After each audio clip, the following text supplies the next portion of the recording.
good evening, everyone. My name is Neil Pandia, and I would like to welcome you all to the 12th monthly Cyberspectrum meetup.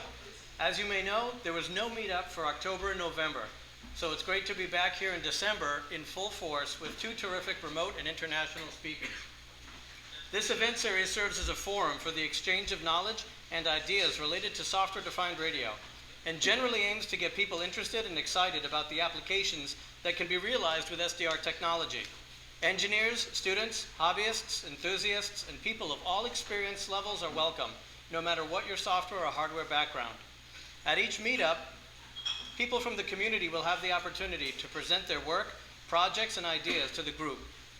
The event here tonight is being sponsored by Bastille Networks and is being hosted by Noisebridge. Our first speaker will be Marcus Leach, who will give a presentation titled An Integrated Proof of Concept All-Digital Feed for 21-centimeter Radio Astronomy.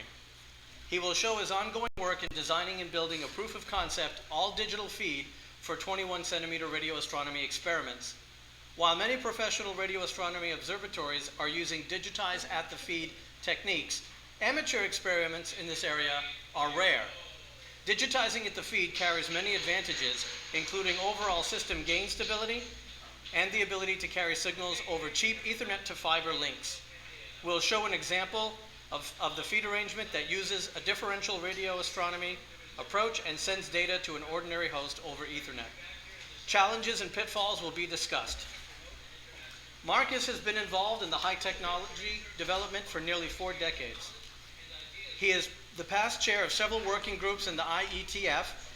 He was security area director in the IETF for 4 years, and he worked for Nortel Networks for 20 years. He's currently employed in the media security industry, but his passion is applying his experience to the problems of amateur and small-scale science, most notably in radio astronomy. He was the leader of the now-defunct Shirley's Bay Radio Astronomy Consortium project and consults on science and instrumentation projects through his consultancy, Science Radio Laboratories.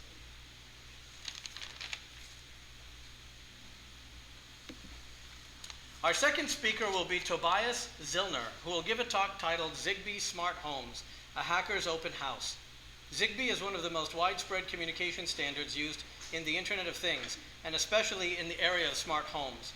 Although Zigbee provides various security services, due to requirements for interoperability and compatibility, as well as the application of ancient security concepts, it is possible to compromise Zigbee networks and take control of remote devices. This talk will provide an overview of the security measures in Zigbee and highlight the weaknesses, as well as show practical exploitations of actual product vulnerabilities. The Zigbee security testing tool, SecBee, will also be demonstrated. Tobias works as a senior IS auditor in at Cognosec in Vienna, Austria. He conducts information systems audits and provides customers with opinions regarding the effectiveness of IT systems. He also performs source code analysis and penetration testing for web applications and network infrastructure. He has a bachelor's degree in computer and media security and a master's degree in IT security and systems management. He has spoken at the Black Hat and DEF CON conferences and holds a wide range of certifications. All meetup presentations will be recorded and posted online, as well as streamed live on YouTube. The previous 11 events have already been posted in full HD video. We have set up a channel on IRC called #Cyberspectrum on Freenode as a way for people remotely watching the live stream to contact the group here in San Francisco with comments or questions and to alert us to any audio-visual problems. Future meetup locations will alternate every month between here at Noisebridge in San Francisco and the Edis Research Office in Santa Clara. The next meetup will be tentatively held on Wednesday, January 15 at the Edis Research Office in Santa Clara. Further details will be posted on the meetup page about 1 or 2 weeks prior to the event. So please tune in, pun intended, for all the details, including a list of speakers and presentation topics. As always, if you would like to present something or if you have ideas about future topics, please let us know.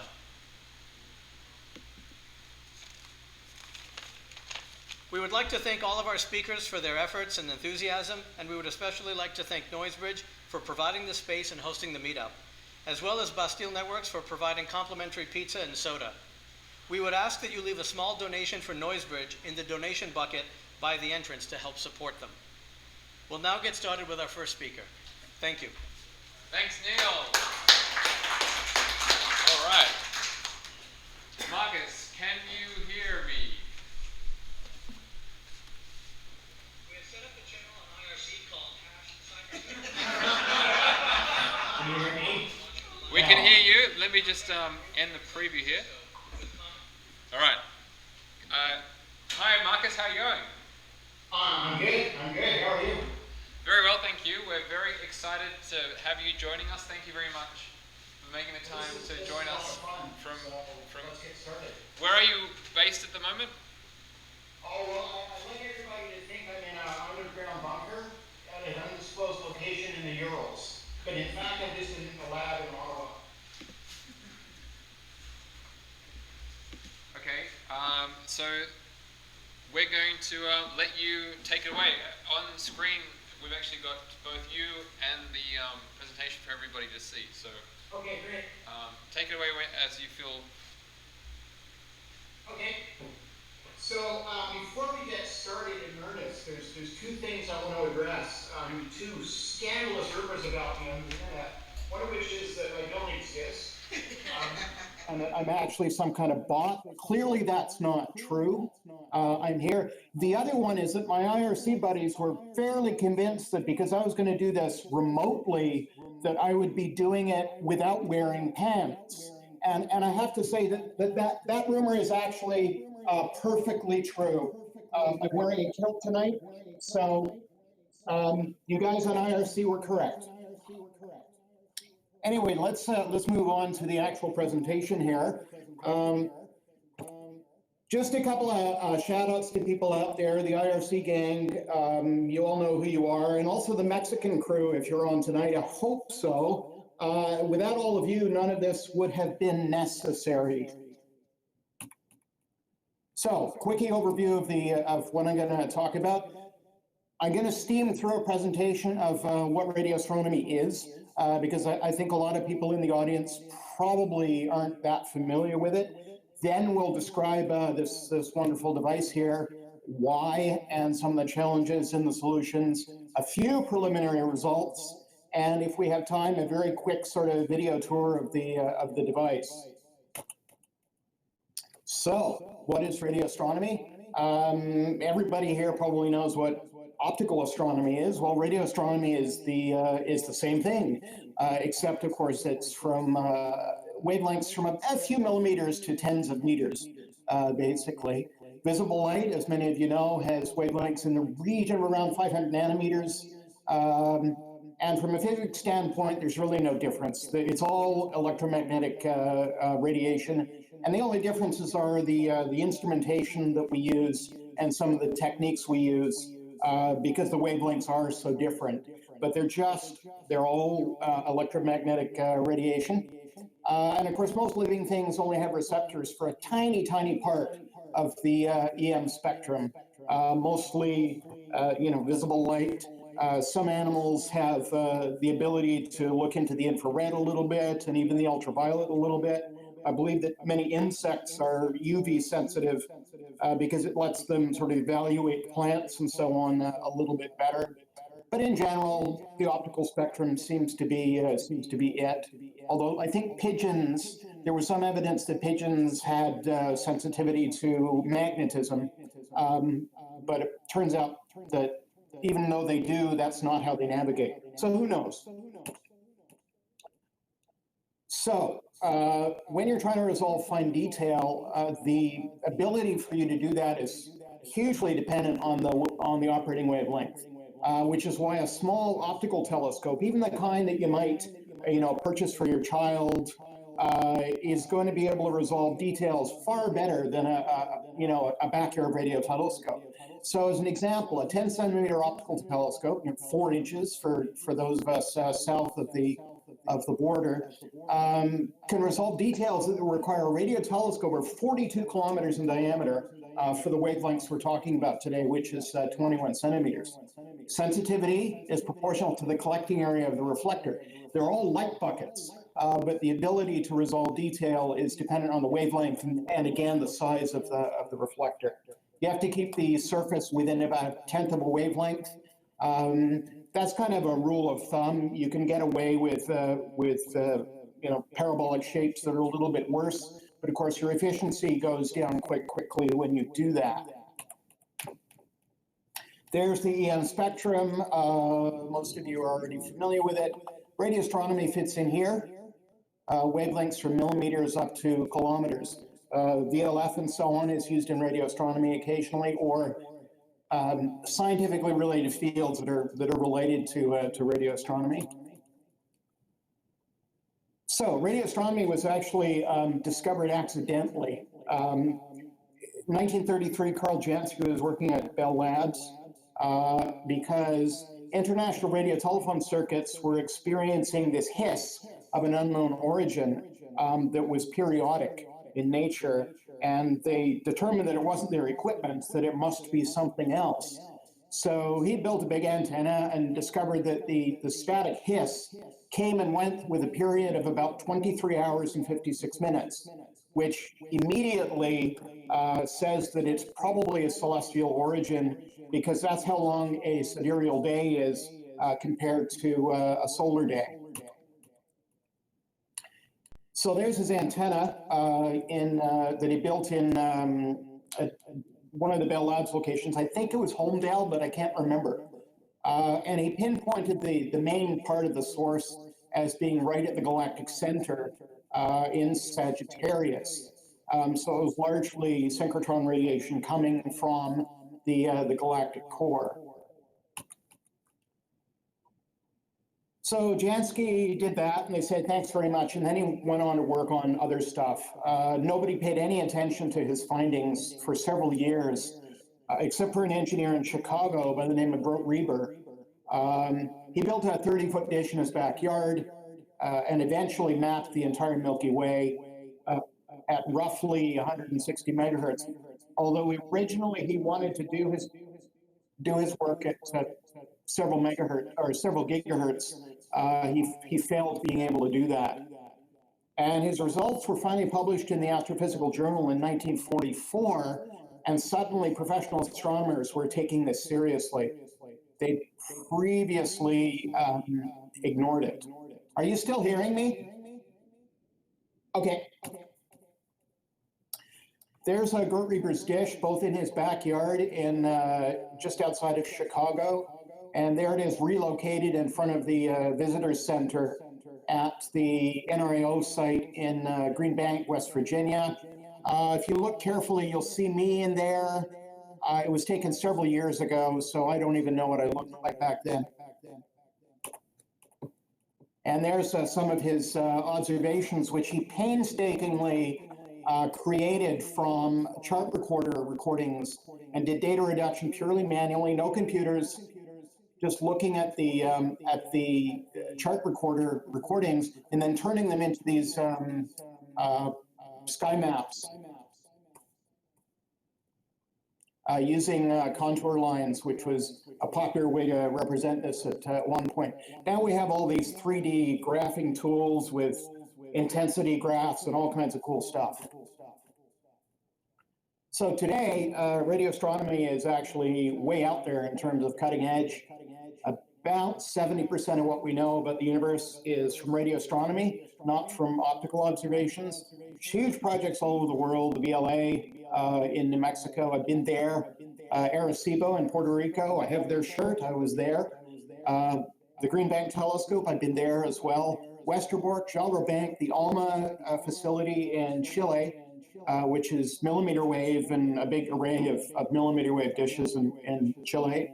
Hat Creek, which I think is in California. The Square Kilometer Array, which is probably going to end up being the most ambitious and most expensive science project mankind has ever undertaken, even larger than the Large Hadron Collider. So that's very exciting stuff for the coming decade or two.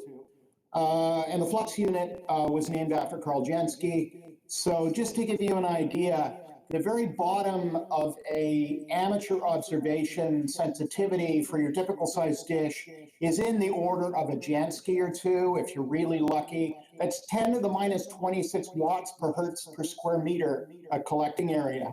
And professional astronomers operate down in the millijansky level. So that's just not very much power at all. All of the energy, the power that's been collected by all the radio telescopes in the entire world since radio astronomy was invented will probably keep a candle burning for maybe a couple of minutes. So how does all this work? I mean, why is the universe sending us radio waves? Does it have disco to send us or what? So two major mechanisms, blackbody radiation and synchrotron radiation. And there's spectral lines, which is actually what this feed is all about, the hydrogen line. And so a lot of different molecular and atomic gas clouds produce spectral lines through various mechanisms. And really the 21 centimeter line is the only one that amateurs can regularly observe without working up too much of the sweat. Pulsar emissions are also interesting. Again, very rare for amateurs to be able to observe them. It's a very difficult observing mode. Maser emissions, which are a special case of molecular line emissions. And then the cosmic microwave background radiation, which is the famous 2.77 Kelvin left over from the Big Bang that, now their names escape me. Anyway, again, it was two guys from Bell Labs who discovered it. And again, it was accidental. And they ended up winning the Nobel Prize for it a few years later. So there's a description of blackbody radiation. Some of you have been through physics and so on. You get this stuff. Some of you are, amateur or hobbyist electronics. I'm going to go through this very quickly. Every object that is warmer than 0 Kelvin emits electromagnetic radiation over a fairly wide spectrum. Warmer objects have higher peaks, that is, they're putting up more power and at higher frequencies or shorter wavelengths. So an iron bar that is toasty red from the fire, most of its emission is going to be in the visible light and infrared, but it will also be producing low levels of radio waves. Synchrotron radiation is just electrons accelerating through a magnetic field. When you do that to electrons, they emit radio waves, mostly at the lower frequencies. The intensity drops off quite quickly as you go up in frequencies, so that by the time you get to, let's say, 400 megahertz or so, 600 megahertz, the synchrotron emissions are quite attenuated relative to lower down. For example, at, let's say, 50 megahertz, they're actually quite strong, and you don't need much equipment to be able to receive them, except if there's all this man-made RFI down there. So in fact, it's actually difficult. Now, above 1 gigahertz or so, the synchrotron radiation, disappears almost completely, and you're mostly thermal and molecular line emissions. So we talked about this a little bit a couple of slides ago. Lots of different atomic and molecular species emit radio waves at different line frequencies, spectrally pure at the emitter anyway.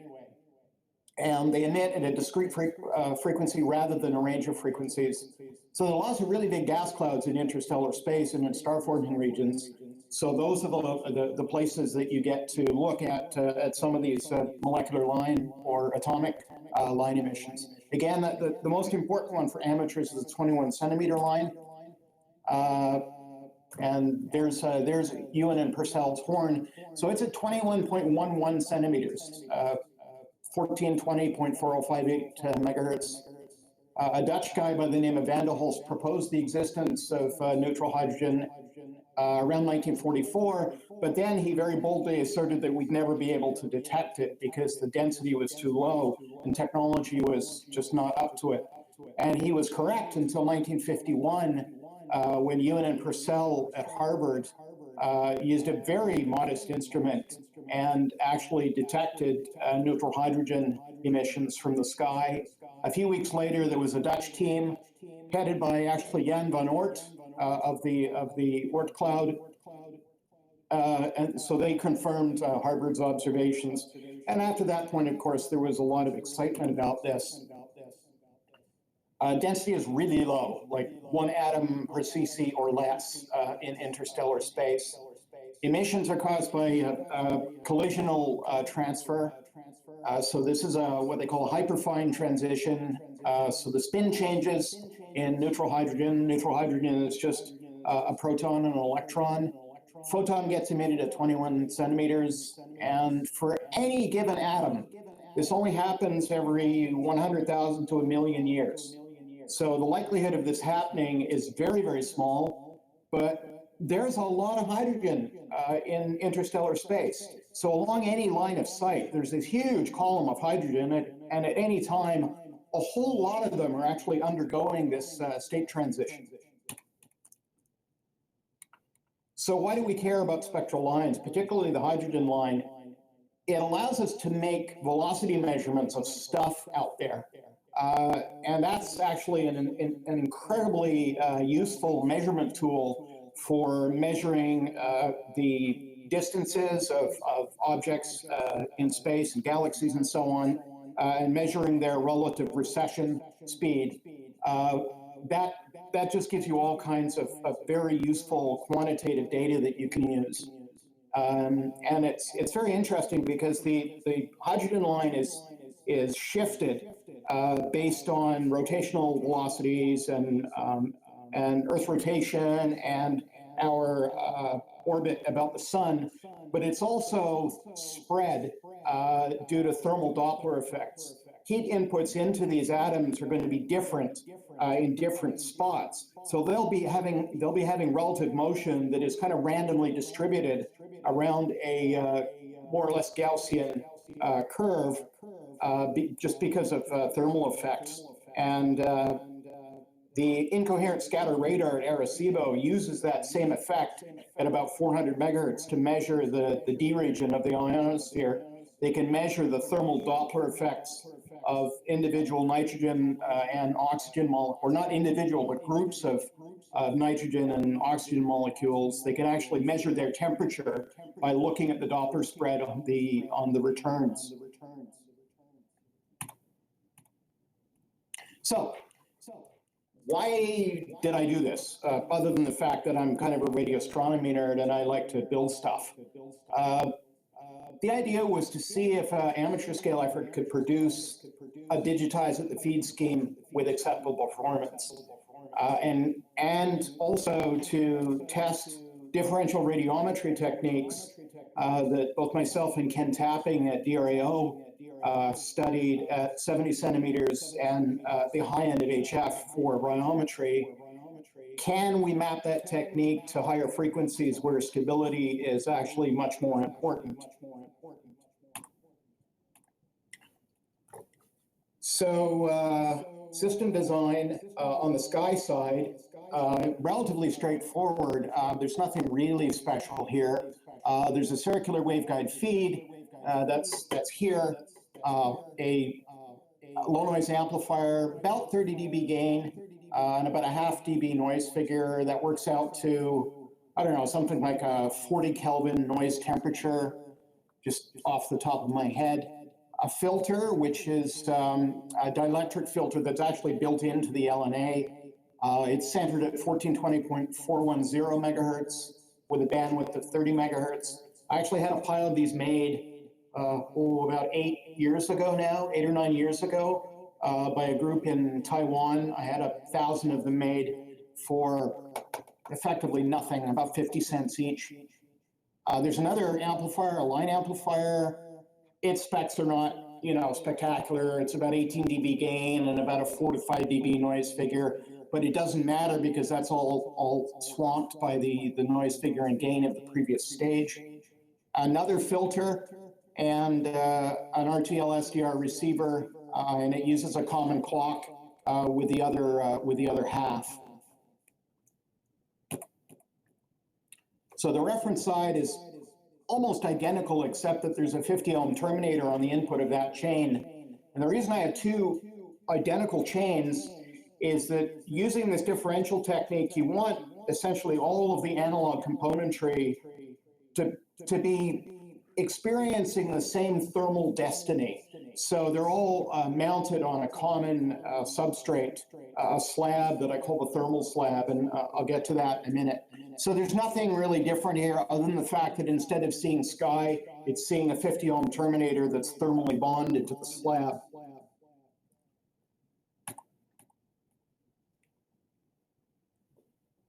So the LNAs are actually bolted to the underside of the slab rather than the top where all the wiring takes place. And what I ended up doing was I drilled holes through the slab to simulate a regular coax cable so that the losses would actually be quite low because I went with an airline type of setup, and there's only 3 centimeters. And that allowed me to bring the RF connectors up the top and have the LNAs underneath bolted to the slab and then covered with shielding. So there's just a little 3 centimeter length of coax that basically the shield is the slab, and then there's I think a number 12 conductor going down the middle, which makes it roughly 50 ohms. The compute module is passively cooled. There's no fans in this. Who wants to serve as a fan when this thing is flapping at the end of a feed supports on some big dish somewhere? Shielding. Shielding is one of the main thrusts of this. If you're going to have high-speed digital equipment right up at the feed, you're going to have to think a lot about the shielding that you're going to need in order to suppress any possible RFI from the electronics itself. The LNAs and the dish that it goes in front are so sensitive, they don't need much. So the walls of this, the slab forms the top of the shielded enclosure. Walls are 1 millimeter 3003 aluminum sheet, just because it was cheap and it's easy to cut. Everything is attached to the walls, but there's wiring and stuff on the inside. Power is filtered going in and out with both common mode chokes and series chokes and shunt capacitors and all that good stuff. Ultimately, the Ethernet connection will be via fiber optics, although I don't have that with me tonight because I'm waiting for some plumbing. The backplate of the waveguide, which is here, forms the bottom of the enclosure. And then there's these support struts that the walls are attached to. The seams are taped where necessary, and because of my truly marvelous mechanical skills, I have to use a lot of tape. There's a noise source, which is here. It's controlled by the compute module, and it's about 6,000 Kelvin, or about 13 dB excess noise ratio. The compute module turns on the cal generator, or the noise generator, every 30 minutes for 30 seconds. And it's just a 6.8 volt Zener. No amplification required, because in this particular application, you want your noise source to be roughly in the same order of magnitude ballpark as the sky temperature that you're looking at. So at 21 centimeters, the average sky temperature is about 25 to 30 Kelvin. So this thing is producing, or is seen by the feed as about 30 Kelvin due to path loss, and you can adjust the orientation of the noise probe relative to the feed probe, so you can adjust polarization losses to get the levels that you want.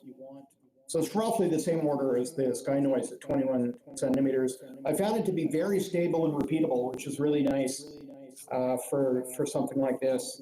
It makes downstream calibration and so on a lot easier. The reference termination is just a 50 ohm terminator. It's connected to the thermal slab up top here. It has extra thermal ballast. I have no idea whether that's really helping or not, because I haven't done detailed measurements. But there's a copper pipe up here that's the terminator is actually press fit into it, and it's filled with pennies because pennies are no longer legal tender in Canada, so I had to do something with them. So why not use them as thermal ballast for some science? So with the ref being at a reasonably constant temperature, at least over the kind of timescales of observations, and with the calibrator pulses being quite repeatable, you should be able to use this to produce quite good quantitative results, which is kind of rare in the amateur world. Usually it's all about getting some nice curves and look, I detected Cygnus A or whatever.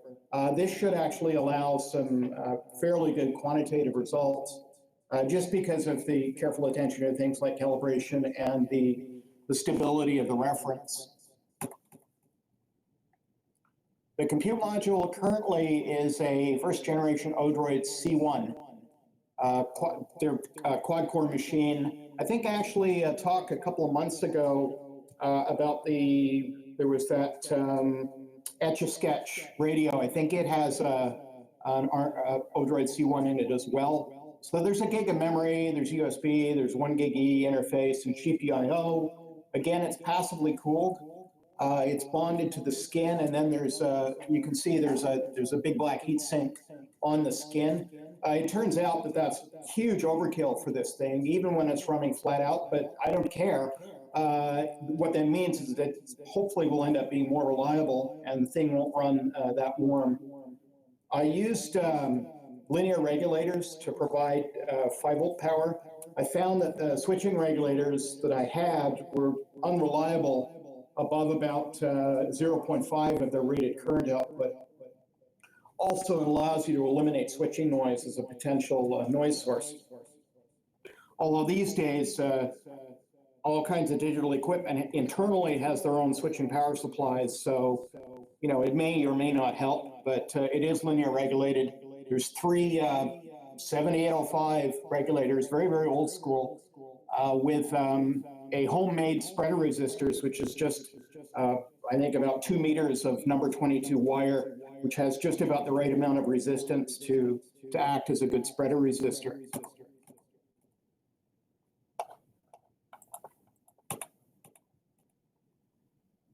Oh, okay. So let me see if I screwed up here. Yeah. Right. Okay. It was just being laggy. Sorry about that. So there's the assembled system on my kitchen table, but you can see it here. I actually included that slide for people who may not be seeing a live presentation tonight. So then we get to some of the other interesting stuff, which is the GNU radio aspect of it. So there's a GNU radio flow graph that runs on the C1 and provides a bunch of different pre-processed data products. You still hearing me? I have no feedback. Okay. So right here we have are you good? Raise your thumb if you can hear me. Okay, good. So we have 2 sides of this, one for the sky side and one for the reference side. They're very straightforward total power calculators, like the kind of thing that roughly once a week somebody says, how do I calculate the RSSI or power of my signal or whatever? That's all this is. So there's a FIR filter that I just used to sort of clean up the edges a bit before going to the detectors. There's a single pole IR filter, casual decimator just to keep one in end. And then there's some packing stuff to vectorize it and provide for a signal probe, which I'll describe in a minute. There's some scaling stuff here, and then it all gets interleaved together to go out to a TCP sync for the total power data. So it's also calculating the difference between the 2 channels. That could actually be done on the main host, but I do it here because I can, and there seems to be enough CPU bandwidth to do it. In my design, there's basically various different scripts you could run to do slightly different types of instrumentation, and that data stream has sort of 5 slots in it, which is why you see this 5-to-1 interleaver here.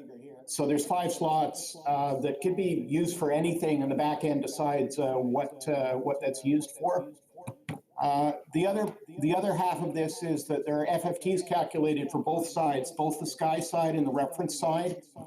I think I'm doing about 100 frames per second. So they're stuttered FFTs. They're not continuous. There's just not enough CPU horsepower on a C1 to do continuous FFTs. But stuttered FFTs with some averaging out the back end, you still have relatively decent sensitivity. And again, those go out to a TCP sync over a different TCP connection, just to make the back end of it simpler. So it's not having to sort out both the total power data from here and the spectral data.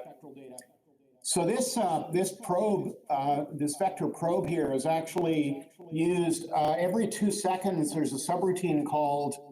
Actually, there's a couple of different routines called, but the one we're interested in right now is used to calculate the running average of the power of the sky side and the reference side for purposes of calculating a scaling value for the reference side. So when the flow graph comes up, for the first 6 minutes or so, it's just accumulating these running averages.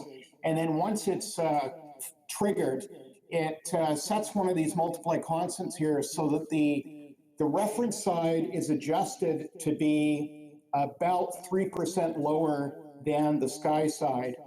The reason for that is that in radio astronomy, you want your reference to be roughly in the same order of temperature as the sky that you're observing. Well, I can't really do that here because that would require that I have like a liquid nitrogen source and all of that stuff. So what we're trying is an experiment by digitally scaling the reference side so that it's just below the whatever the sky is, and then when you do the subtraction, you get this difference value.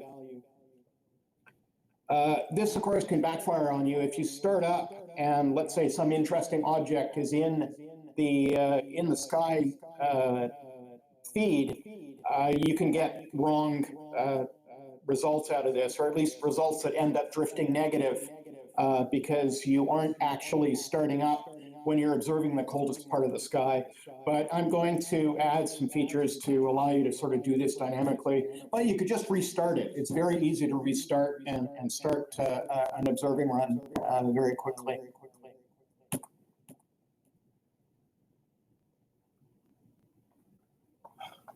Okay, so there's the really, really complicated and exotic experimental setup in a secret location in Smiths Falls.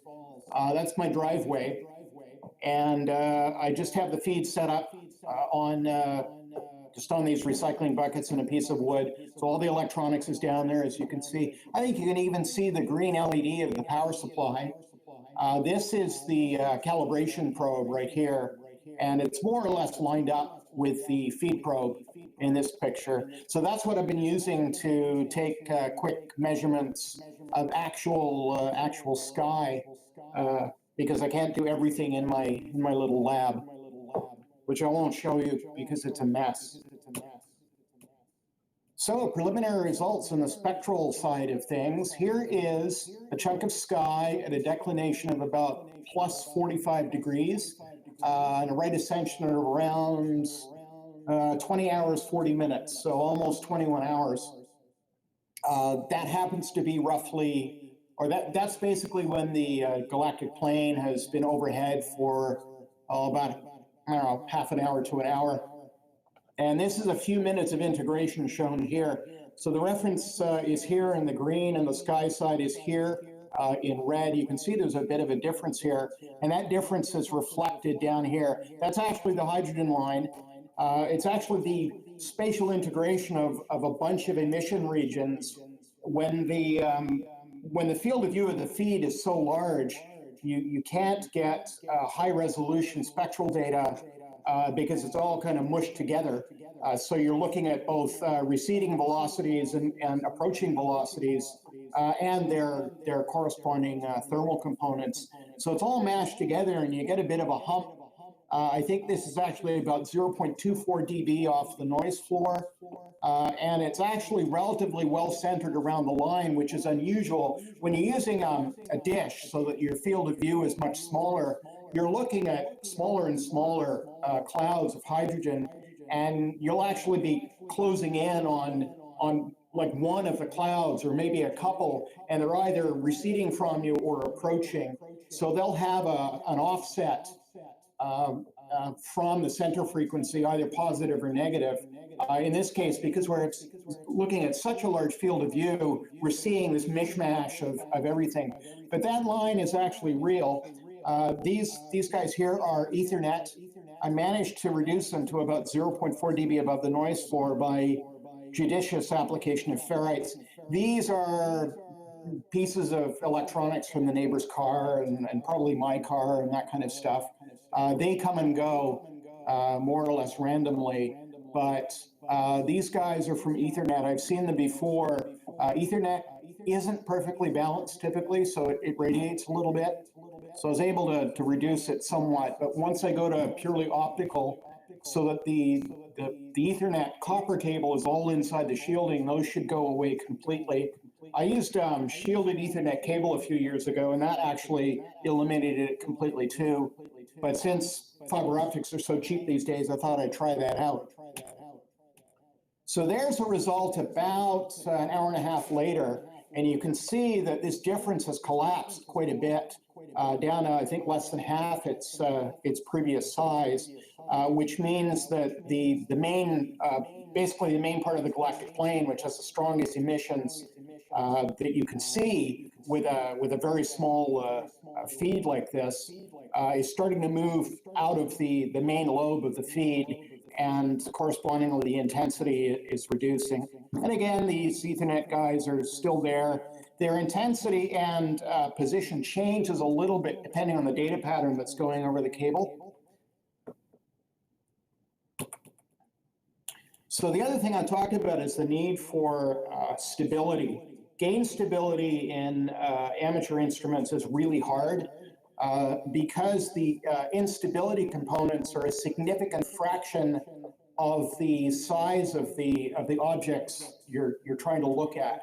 That is the temperature, the blackbody temperature increase at the feed on an amateur instrument is relatively small. So if your gain changes are of significant size, they can swamp the noise fluctuation that you're trying to look at as objects move through your feed pattern. So stability is really important, and there's a lot of different techniques that amateurs have used in the past and will continue to use, like dict switching and that kind of stuff. This, because we're using the two sides, a reference side and a sky side, and because they follow more or less the same thermal destiny, because gain changes are largely thermally derived, there's some power supply stability inputs into that as well, but it's largely thermal. So if your entire chain on both sides is duplicated and on the same thermal substrate, you'd expect that the sort of thermal destinies of the two would track so that you'd get a different signal that was very stable. And indeed, that's what we see. If you look at the sky side and the reference side, which are both terminated in this experiment, they both have terminators sitting right on the thermal slab. You can see that the inputs for my central heating system, which has various cycle times, are reflected on both the sky and the reference side. They have a period of a couple of hours, I guess. But if you look at the difference signal here, it's almost dead flat, which means that the differencing that is being used is actually quite successful. So in fact, this would be a very, very good instrument to put at the focus of any dish, and it would behave very, very well. So if we go back and think about what Ewan and Purcell did back in 1951, they built a very crude instrument for detecting the hydrogen line, although the purpose of their experiment was to get a negative result. It was speculated that you'd never be able to see it. So they designed a system that they thought would be sensitive enough, based on what they knew about hydrogen at the time in interstellar space, and were looking for a negative result, but instead they got a positive one, which of course excited everybody, including them, of course. They spent about $5,000 on their instrument. If you project their budget forward into 2015 dollars, mine cost me under 500. A lot of it I already had lying around. The feed horn came from the scrapyard. I had a long piece of 6-inch aluminum pipe, and the mechanicals guy at the Canadian Space Agency went and made a bunch of feeds for us for Shirley's Bay, and I retrieved it when it was clear that the Shirley's Bay experiment wasn't going to go forward anytime soon. So, you know, how do you do the accounting for that? I don't know, but it was done for us for free. The other bits and pieces, a lot of it I had lying around. The Odroid C1s are insanely cheap. They're 38 bucks. You know, heat sinks and various other bits and pieces, all I had lying around.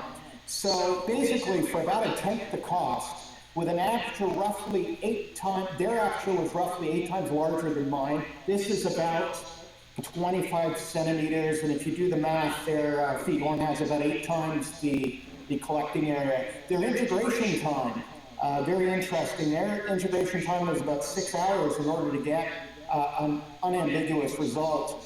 I can get decent results on the order of seconds. So that's a huge difference in integration required just to get a sort of, oh yeah, there the line is. Their system temperature, which is another way of saying system noise figure, was about 3,500 Kelvin. My TSIS, I haven't measured it precisely, but it's around 100 Kelvin, maybe a little bit less, maybe 90 Kelvin. That's actually reasonably good for an amateur experiment. So technology since 1951 for doing this kind of thing has come a long, long way.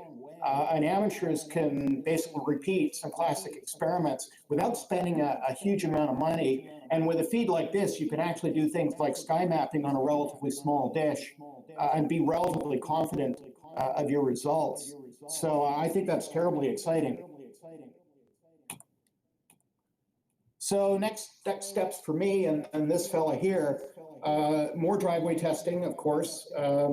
Throughout the winter, different parts of the sky will be available at different times of day, and I'll take advantage of that. The optical Ethernet tests are pending as soon as my plumbing arrives.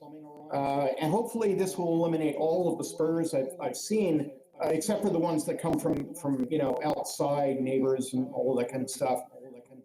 I would like to upgrade possibly to a B210 or a dual B200 mini or so, or something like that. I tend to use RTL SDRs as nearly disposable components, like the resistor that falls on the floor and you can't be bothered picking it up. I use RTL SDRs for that, so that if I make mistakes and damage them, it's no big deal. In fact, the receivers that are on here are the third ones that I put on. I had some early E4000 receivers, one of which broke. I don't know why, but it doesn't really matter. And then a couple of other R820 series that I had problems with. And then I put these ones in, and they've been fine. So if I upgrade to, you know, sexier RF hardware for something like this, probably if this goes to a real observatory, and there's a possibility of that, then I would upgrade to better receivers, which means more bandwidth is available, which means I'd upgrade the computing module as well, probably to an XU4. And I need to build a weather shell for it, of course, if it's going to spend any time outdoors. That all has to be taken care of. In terms of which dishes it might end up on, the Algonquin dish, maybe. It's a 47-meter dish, about 3.5 hours drive north of here, and I know the people who are currently running it. There's my friend out west who has a farm of radio astronomy antennas in his backyard, and he's a professional radio astronomer. And there's some dishes at the site out there that aren't currently being used for anything, and it would be nice to test this on one of those. And so the next thing is questions.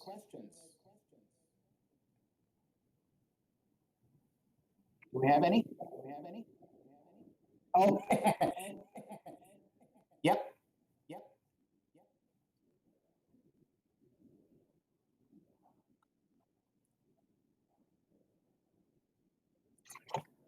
I don't actually have the IRC channel open, so.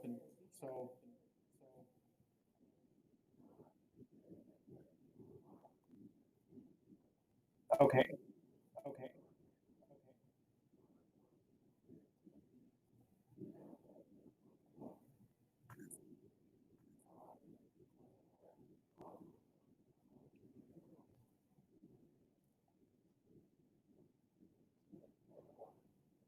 Okay, so the question is about the shared clock source on this. I kind of glossed over that. In this case, because there's only two receivers, I just take the naked TCXO output and wire OR it out to the dongles. What I found is that for two, it's fine, but as you go to driving more of them, you might as well put in a really nice clock conditioner and clock buffer and everything. I tend to use 74HC04s to buffer just because I have lots of them. And if it's going over any distance, I'll actually clean up the clock on the other end. Let's say the clock is in, I don't know, like a module in a rack, which is a real example because I do have a rack full of this stuff at home.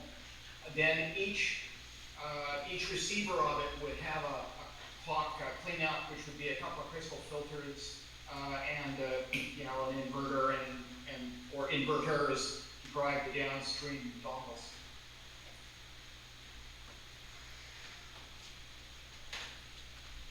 Do we have another one?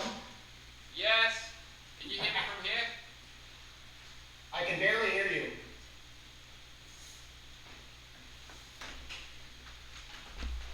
Yeah, I'm back. All right, so we've got, could a Dickey radiometer approach be applied to this? The question is, could a Dickey radiometer approach what? Be applied to this? Yes, oh yes, it could. I have mucked about with Dickey radiometers and they work just fine. The problem is that, well, there's a few problems. As you go up in frequency, the loss between the feed and your LNA becomes extremely important. So, and the Dickey switching machinery has to be out in front of your LNA. So that's kind of hard to source really, really low noise switches for amateurs who have sort of ordinary budgets. But yes, that's totally possible. There's a few gotchas because of new radio synchronizing the current switch state with the samples that are going through the flow graph. But these days, with you know, messages and tag streams and so on, that shouldn't be that difficult to organize. Okay, great. And I've got another one. Oh, before I do another one from the chat channel, does anybody have a question from the floor? Yes. Do you want to come up and if you shout into the microphone, he'll be able to. Okay. Come around here, can you? Does that work? Yeah. Not anything ever. Because and then Marcus can see you too. Yeah. Oh, okay. Can you hear me all right? Yeah, no problem. Okay. Well, I was wondering, have you had any projects integrated into CubeSats? And if not, is that something that you might be interested in? And if so, what would be interesting for you to do? Okay, the interesting question. Have I worked on doing the integration of stuff into CubeSats? And if not, is that something that would interest me? The first answer is no, and the second answer is probably. I have been approached to do CubeSat stuff before. There's only so much of me. I do have a day job, and a CubeSat, I mean, there's so many different projects that could be done, and there's so many, like, for example, you could have a topside ionospheric sounder that emits a radio signal from the top side of the ionosphere, and you measure it down below. There are some professional satellites, big satellites that do that, or have done that in the past, but that's something that I would find interesting to do for sure. Is that good? Thank you. Any other questions from the floor? Come on, there must be another one. I'll think about it for a minute. I'll read another one from IRC. This was one asked previously. So he doesn't need to exactly sync USB samples from the noise RTL dongle versus the main RTL dongle. just FFT comparisons only, i.e. no phase differences. And then somebody else chimed in, that I'm also curious about. I suspect integration would be the reason why it is phase coherent, why its phase coherence is not critical. Can you comment, please, Marcus? Yeah, in this particular type of experiment, phase coherence is completely irrelevant. You're measuring the noise power over a relatively long period, and so you don't need phase coherence. This is not interferometry, it's radiometry, so that's just, it's not an issue. The only reason I shared the clock, in this case, I wanted a better clock so that you can actually do fairly precise Doppler measurements if you wanted to. And also, clocks are expensive, so why not share it again? All right, and then there's another question that says, can you reference a previously acquired noise sample from the sky to calibrate the receiver, sort of like a saved starting point? Generally, yes. You might be able to do that. The problem is that the state of the entire system varies a little bit every time you bring it up. So in professional radio astronomy, what they tend to do at the start of an observation is they'll slew the dish to one of several known calibrator sources in the sky. These are astronomical sources that are very stable in their power output or their brightness over time, and they use that to do the calibration of their run.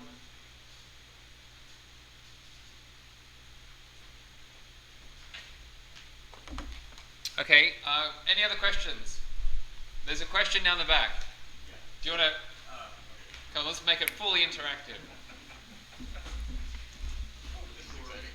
Yeah. Okay. Hi. So you mentioned that you might want to upgrade your receiver hardware. Is that to get more bandwidth?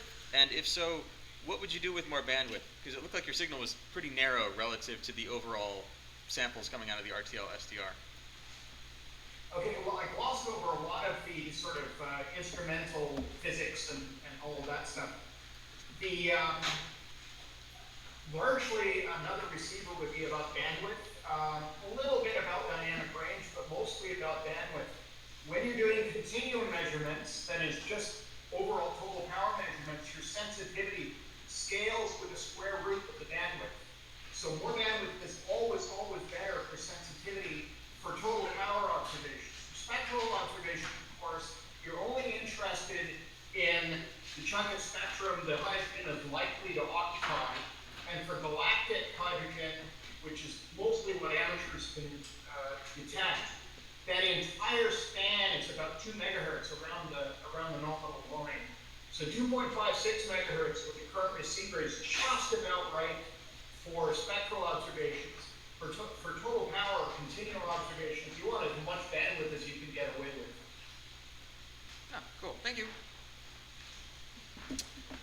Any other questions? Was that a hand waving down the back? No? Okay. Marcus, thank you very much. I have a question. Actually, you have a comment here on IRC. Nice talk, Patch.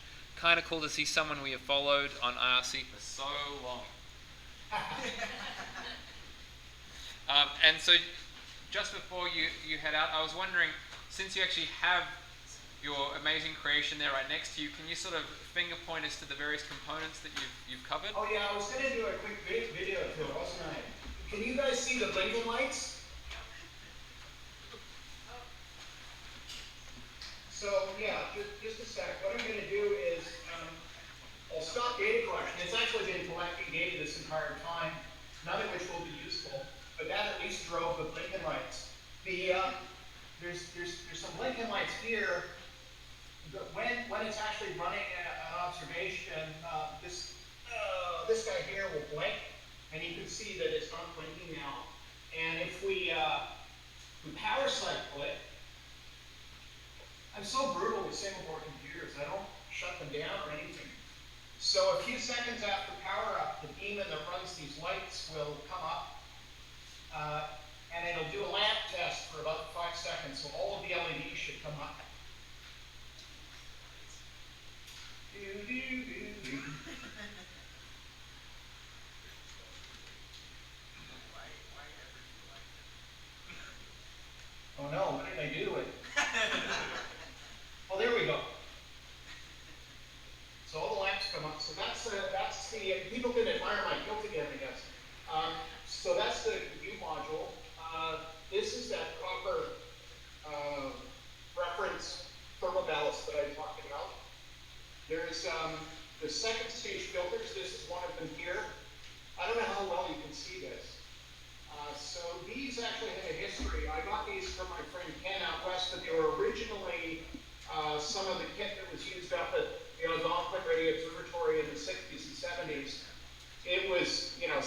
for scrap decades ago, and Ken happened to have some as he worked at ARO.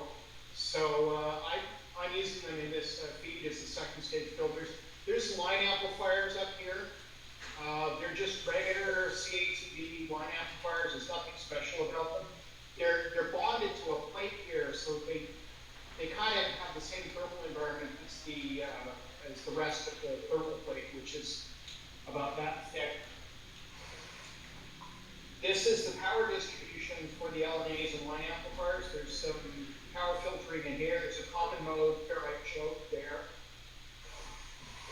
This is the calibration signal, and it comes out of this little copper die here that has the noise diode in it, and it's switched by the Odroid from the GPIO, and it comes down here, and there's a probe in the bottom here. I won't lift the whole thing up. What else can I show you? Oh, here's something cool. I don't know if one would ever use it, because this is going to be at the feed point of the big dish, but there's a manual turn on the calibration source, and there's a yellow light that goes with it. I think that's the coolest part of this. My friends on IRC several months ago said that this thing needed more switches and blinking lights. So I did it. And there it is.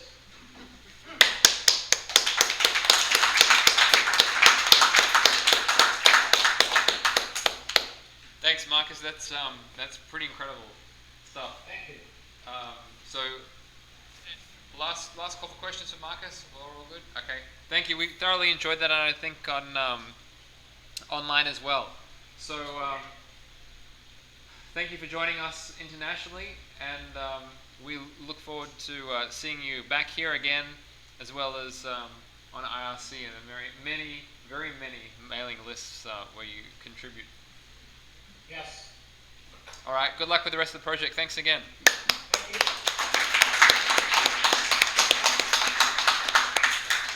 All right, so now we're going to take a quick break, and actually our other speaker, Tobias, has woken up. It's probably, it's actually 5:15 in the morning, and he's ready to go. So if you just want to stretch out for a second, I'm going to connect him up, should be here in a second, set up the slides for the slideshow, and we should be off for the second talk.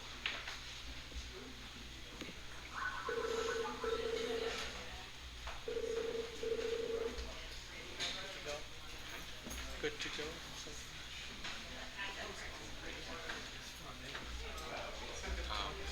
I just got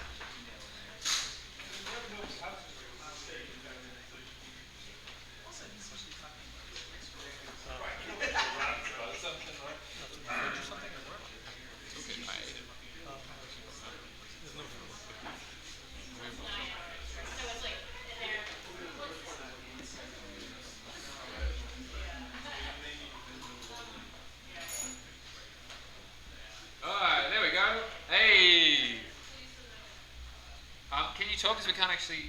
Oh no! I know what the problem is. It is because of the Hangouts business. You can hear me, right? If you give me a thumbs up, you can hear me. Yeah. I have today the most complex audio-visual routing here, so you have to give me a second while I'm going to call you on the Hangout.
if you talk, can you say some things and we'll check the audio?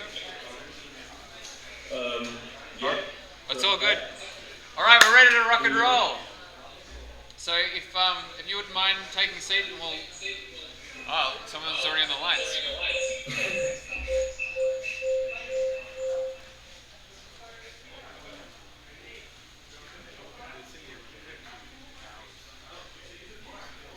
All right, everybody. So let's.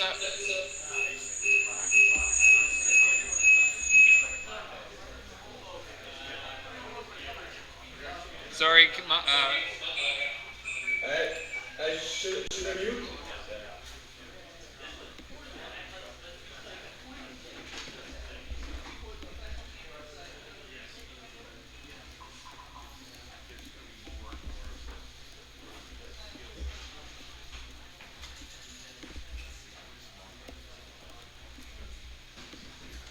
how about that? I think that should work now.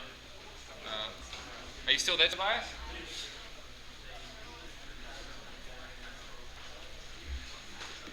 Can you still hear me? I think. Yeah, I can still hear you. All right, great. Take it away. So. Oh, not anymore. But as long as you can hear me, it's fine. All right, so let's have a round of applause for our second speaker.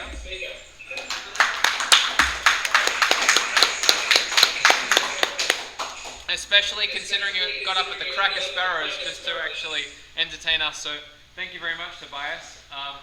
And we can see both you and your presentation on the screen here. So take it away. And so we've got a lot of people here, both physically and on IRC. So people will queue up questions, and I'll ask those questions of you at the end when you're ready.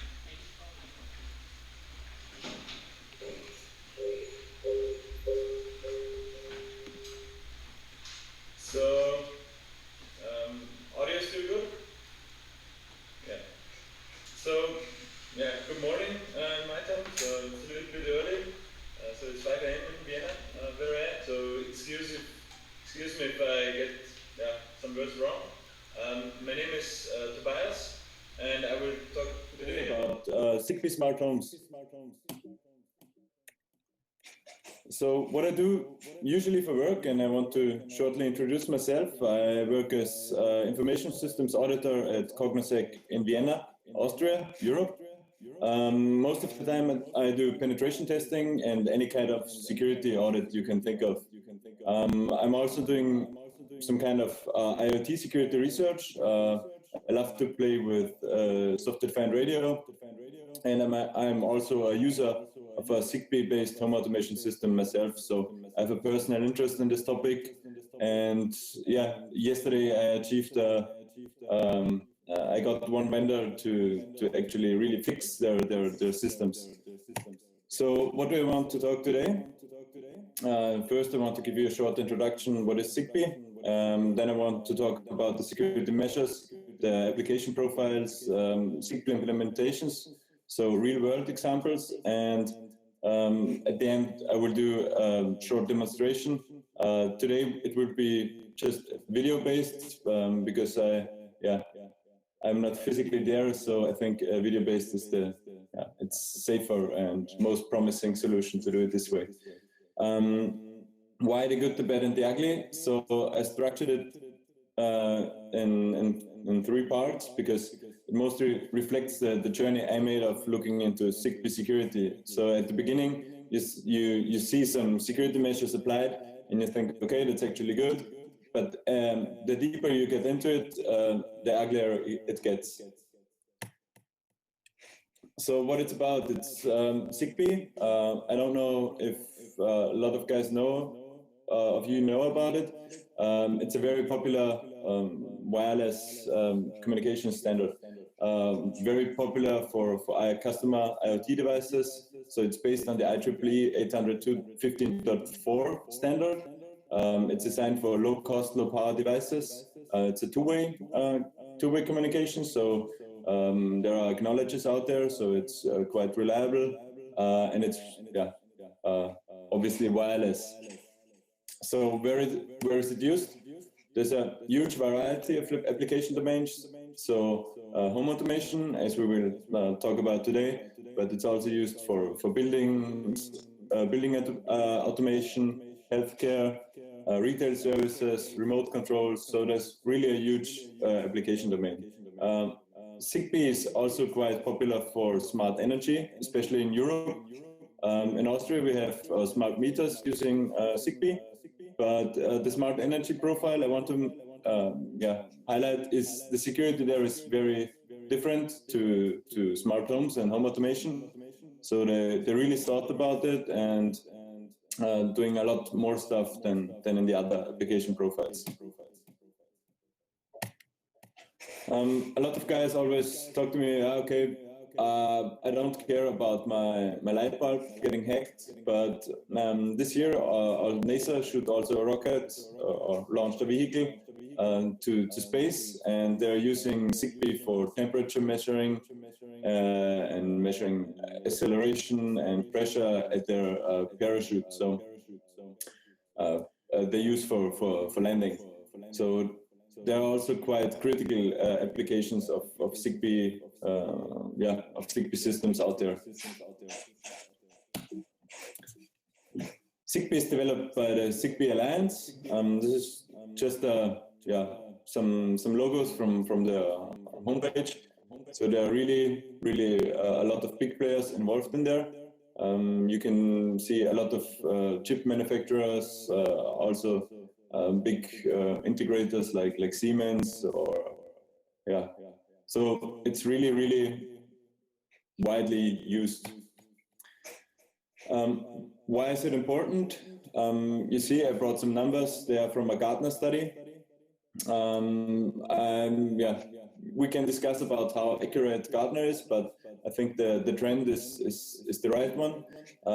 They predict that till 2020, 26 billions of IoT devices are out there, and back in 2009 it was only not even 1 billion devices. So there's a huge rise in devices. They also predict that over 500 smart devices per household are out there in 2022. This is a little bit high in my opinion, but just even 50 or 100 are quite a huge number. So the trend is really going into IoT. Wireless connection is the only way possible, because there is no other way of wiring such a high amount of devices. It's also very interesting that I think it was beginning of this year, the Samsung CEO said every Samsung device will be part of the IoT till 2019 or till 2020.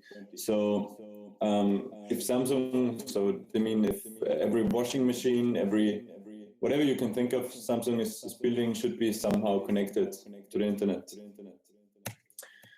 Yeah, and I always like this picture because it illustrates for me that only wireless is the way to go, because otherwise, every family home would need a kind of data center and a lot of cabling.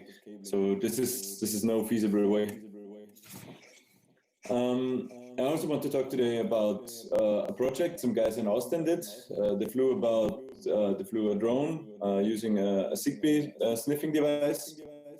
I put the link up there. It's quite an interesting project because they're just flying around and sniffing for Zigbee devices, and are putting it online, and you can see an interactive map what they found. So till now they found about 1,500 devices. So they also split their the zones. They're searching in commercial, residential, and industrial zones. So there is a huge number out there. I think it's not a big area they covered till now, but they're working on it. So it's quite interesting.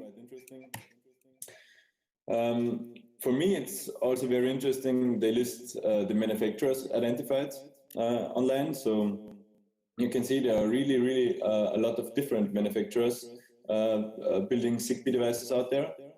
But you can see some bikes like the Philips lighting. There is 110 devices identified, also from Sony. So you see the smart home or the home automation sector is leading at the moment for Zigbee implementations.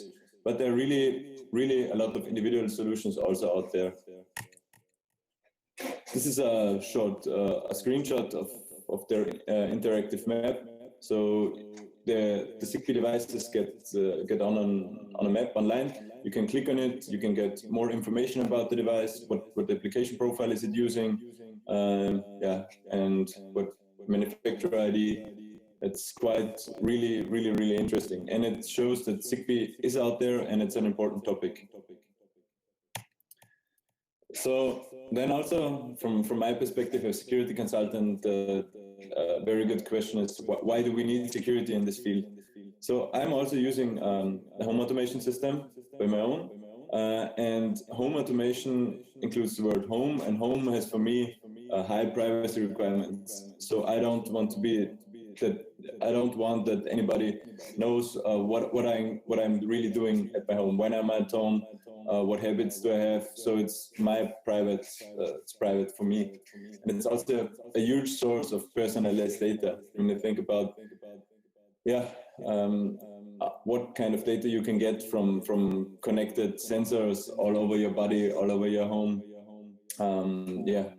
That's really private for me. There is interest. So in 2012, the former CA director David Petraeus said items of interests will be located, identified, monitored, and remotely controlled through technologies such as radio frequency identification, sensor networks, tiny embedded servers, and energy harvesters, all connected to the next generation internet. So he was clearly addressing the possibilities of espionage using IoT and what potential it has for extended monitoring. Also using monitoring at your homes. So security is, in my opinion, really important in this topic. Okay, then let's dig into the Zigbee security measures. What security is provided by Zigbee? In my opinion, they provide a lot. So it is based on symmetric encryption. So they're using AES in CCM mode with a 128-bit key for encryption. They also provide message authentication using AES. Then provide optional integrity protection up to 128-bit. And they provide replay protection with a frame count of 4 bytes. So I think it's for the kind of devices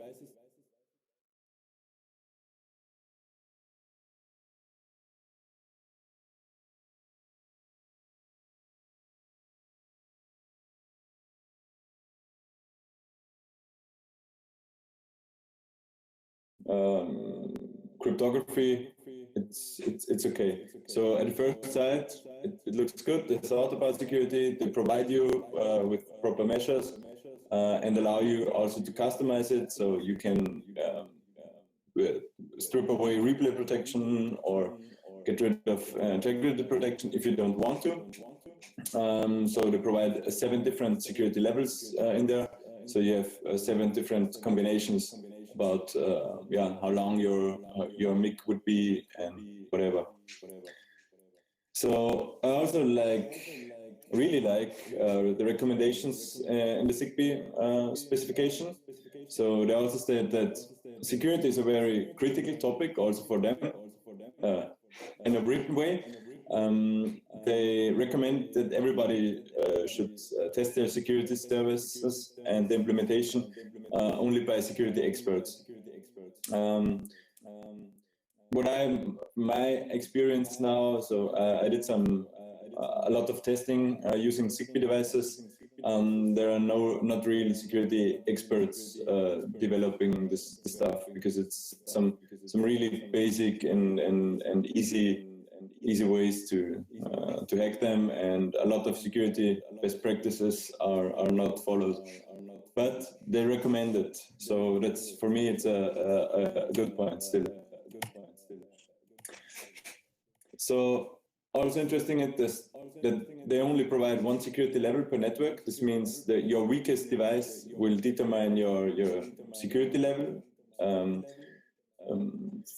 As an example, Zigbee provides also devices that even have a battery can participate in network communication. This means they have light switches. They gather the energy for sending radio commands just by pressing the button. This means they're turning mechanical energy into a radio.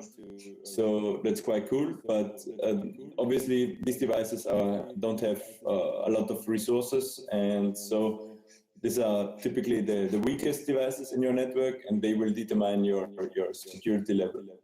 Otherwise, you will have to set up, I don't know, 7 different Zigbee networks and then do routing in your central Zigbee router. What's also not the best solution in my opinion. So the security is based on the encryption keys, as they're using symmetric cryptography. So it's very crucial that these keys are stored in a safe way and also transmitted in a safe way. They have 2 kinds of encryption keys. So Zigbee is basically has a 4-layer approach. This means they have a physical MAC, a network, and an application layer. The physical and the MAC layer are taken from the IEEE 802.15.4 standard, and the network and the application layer they're implementing or they're defining on their own. So on the network layer, obviously there is the network key. This is used for broadcast communication, and it's shared between all devices. So every device in the network knows the network key to communicate. On the application layer, they have link keys. That's for device-to-device communication. So, for example, for door locks, it is recommended to use link keys so that not every device in the network can send commands to the door lock. As we will notice, the problem is that link keys are not used by most of the products, and not everyone is sure how to use them. So again, I took it out of the specification. So just to illustrate that really just the key material, the initialization, the installation, the processing, and the storage of the key material is really the important factor about determining the security level of your Zigbee system. So I want to talk about then later on about initialization and processing of key material. I don't want to talk about storage. There is a lot of work out there how to extract key material from Zigbee devices or from small tiny devices.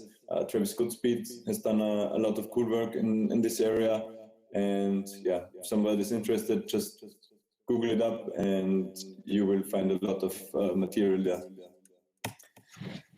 So now the interesting stuff, how are keys exchanged. So Zigbee offers you 3 options. One is you can pre-install it on the device that's manufacturing. They also offer a key transport. So, and they recommend to do it out of band. This means not using wireless if you use wireless communication. So plug in a cable or type it in, whatever. Just don't transmit it over Wi-Fi. It's recommended this way. So that's, for me, also a very good recommendation. They also provide, as a third option, key establishment, but in my opinion, it's just another way of pre-installed keys, because at key establishment, the actual security keys are derived from other keys, from other master keys pre-installed. So that's quite the same. So you can either pre-install keys at manufacturing, or you can just exchange it and do a key transport. So what I noticed is most of the devices do a key transport, and they're doing an in-band key transport. So they're doing it the wireless way. So no Zigbee device I got hands on did some kind of like Wi-Fi routers. So they have no sticker on it with a unique key. You type in at your smartphone app or your web GUI. So yeah, so you just usually press a button there and a button there, and then they're doing a key transport, or sometimes not even pressing a button. So that was the good. Now, following my words, the bad now.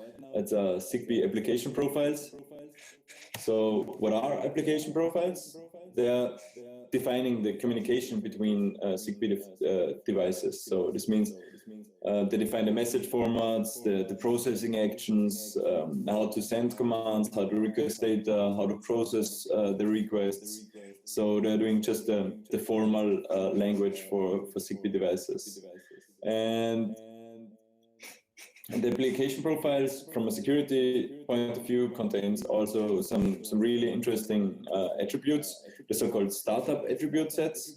They are meant to provide interoperability and compatibility between devices. So this means that they enable a device of one vendor to communicate with a device from another vendor. So it's very common attributes that they share to enable them to talk to each other. I will talk today about two specific application profiles. I want to start with the home automation profile, because the talk is titled Zigbee Smart Homes, obviously. So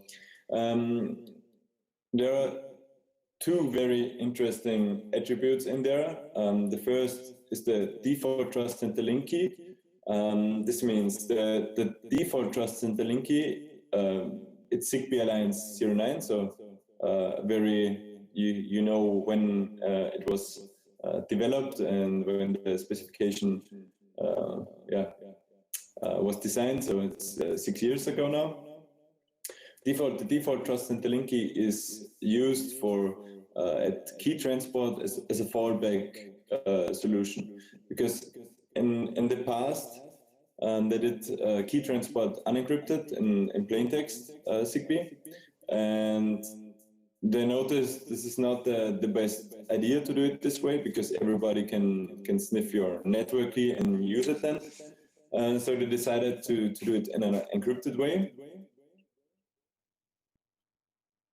I had you muted, but I want to show you that plenty of people had a good laugh when you said that. Yeah. Okay. So then they invented to do it encrypted, but they are requiring every device to support this known key as fallback key. So every device should be able to encrypt or to decrypt actual network key or a key transport using this key for encryption. So I experienced then that everybody is just implementing this fallback key, because it would be additional effort to type or to provide other features. So everybody is just trying to get compliant to the specification, and security features on top of that are not really common out there. I don't want to say that nobody is doing it, because some guys already told me they are doing it.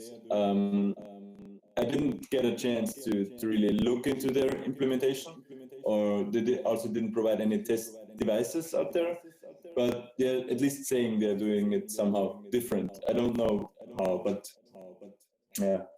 But most of them are doing the fallback. That's for sure. And the second attribute, as I mentioned already, is the use default link key join. So this means they're really requiring every device that the Zigbee Alliance 09 key should be supported. So in a combination, this is from a security point very interesting, because at the beginning of my research, I thought I can always downgrade the key transport to this key, and so I can sniff my key. But I didn't have to, as it turned out. The second one is the Zigbee light link profile. And yeah, I did some research in there. There is a very interesting quote, the second point. So the Zigbee light link security architecture is based on a fixed secret key known as the Zigbee light link key. This key is stored in every Zigbee device. So, and they're using this secret key for encrypting and decrypting the exchanged network key. So that's a good example for security by obscurity. And as we know in the security community, this is not the very best approach to do it. And yeah, it's just a matter of time that the encryption key gets leaked, and so your security architecture is completely broken. Yeah, they say it will only be distributed to certified manufacturers, and there is a safekeeping contract, so you get fined if the key gets leaked. And it's a good example for security by obscurity. And the key is already out there. So this year it's really spreading. So a lot of people are sending it. I know this is actually, the posts are from Balint knows the guy who's spreading the master key all the time. And for me as an external, it was always very funny because the posts kept on showing up, and after a week or so, every time they got deleted. So the Zigbee Alliance is really after it to get the key back from the internet, but yeah, that's on the internet. And I also spread this key. That's no security by obscurity, is no security concept. On top of that, we all love it. On top of that, there are also three very interesting attributes. It's the use insecure join, and also the trust enter link key again. So this means Zigbee light link devices are also compatible to smart home devices. So for example, the Philips Hue light bulbs, you can use every light bulb in a home automation setup. So that's just for interoperability. And they also define a very interesting attribute, the WK all fresh. So it's set to false, so do not check frame counter. It's also very interesting. So frame counter is for replay protection, and when you turn it off, you can do replay attacks again. So that's also a very interesting approach how to handle stuff. So someone just commented on the IRC saying that this security scheme reminds me of DVD security. Yeah, it's a journey back to the past when you dig into the profiles and how they handle security. But I wanna maybe also later on in my summary. There's now a new version coming up, Zigbee 3.0, and everybody is telling me they're fixing everything in there. So tomorrow I will talk to the CTO of the Zigbee Alliance about that, and yeah, I'm very excited. Maybe he will also show me the new standard, so some external person can really look into the security measures there, and because for sure they tell me everything will be fixed and everything is fine and we have no problems, but this I don't really believe in it at the moment. So just as a short summary, the home automation profile requires to support a known encryption key as a fallback. So this means it's the same security level as a plaintext key exchange. And the Zigbee light link profile uses a secret key for protecting the key exchanges. But the keys are also available, so it's also like the same security level as plaintext key exchange. So And then to the really interesting stuff, implementations, so how it is handled in the real world and what the vendors are really doing. So, yeah, maybe for the start, before we get to the testing results, I was always wondering about the specific implementation of one service. So Zigbee defines a request key service. So the request key service should enable a device to ask the trust center for the active network key. So for me, this was very confusing because when you have enabled security, the trust center will only accept messages encrypted with the active network key.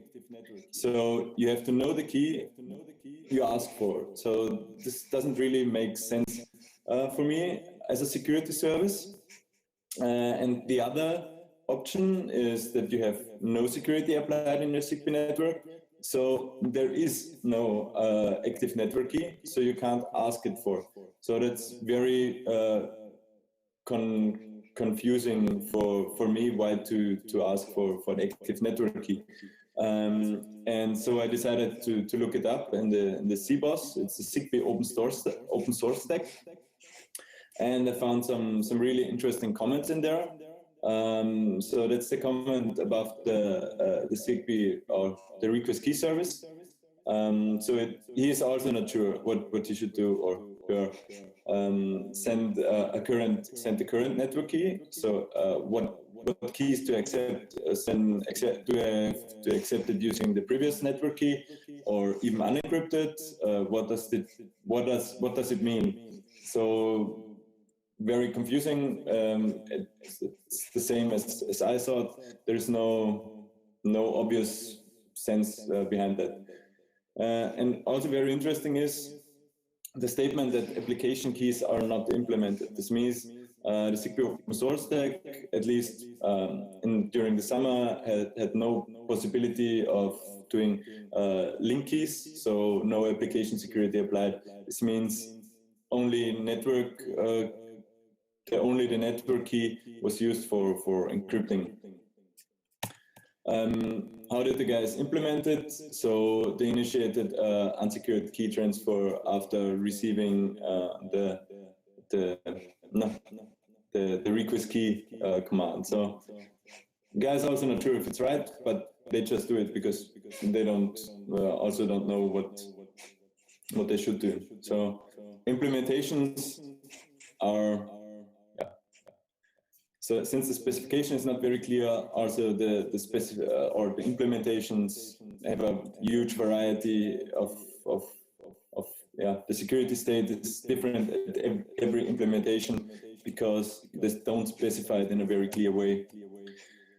So what devices did I test? So I tested a door lock, a smart home system from SmartThings, because I'm also using this for my own. And I tested some lighting solutions like the Philips Hue or the Osram Lightify. So I set up all the devices in one network, and I started pairing them, unpairing them, trying to check what security services, how they are implemented, how they react to commands, and it was very interesting because our tested systems only use the default trust center link key for securing the initial key exchange. So there are no other options. Also, what was very shocking, not shocking, but it's not very good, is that the door lock does not use application layer security. This means it's just using also network key encryption. So every device in the network can actually control the door lock. So also the light bulb could control the door lock because it knows the appropriate key material. So no link keys are used. No device uses link keys. And there are no security configuration possibilities available. So you can't enter any kind of key, you can't change the key. This is quite interesting because there is no key rotation applied. So we now have it set up for 16 months. The 14 months is already outdated. And it's still the same network key. And yeah, I don't know. So I don't have, when you think your key got compromised, I don't know how to handle it. You will have to change your device because you have no way to change your key or to do any kind of Zigbee configuration. I talked to some guys from Smart Things, and they are now trying to provide till February some Zigbee security configuration possibilities. So you as end user are able to configure your Zigbee security level, which I think it's really great, and I'm very happy that they are putting at least some effort now into securing their stuff.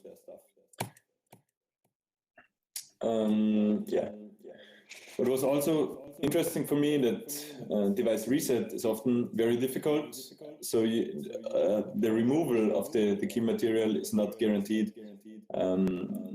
As I've learned through literature research, it is obviously quite easy to extract key material from their hardware itself.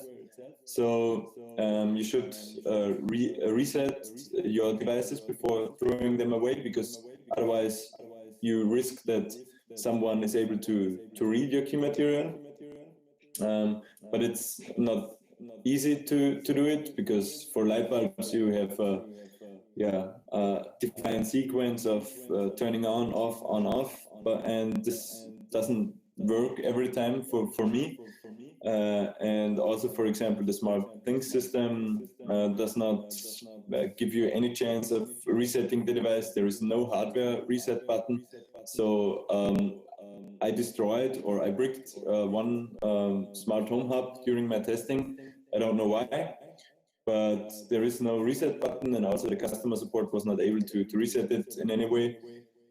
I think it would be worth to some kind of fuzzing testing on Zigbee level, but because I bricked it at the beginning of my research, so I did just some kind of replay attacks and sent some weird frames out there because I didn't know what I'm doing. So maybe fuzzing in this area would also provide find some new vulnerabilities there and make it more robust and stable, your devices. Very funny is that light bulbs do not require physical interaction for pairing, so they have no pairing button.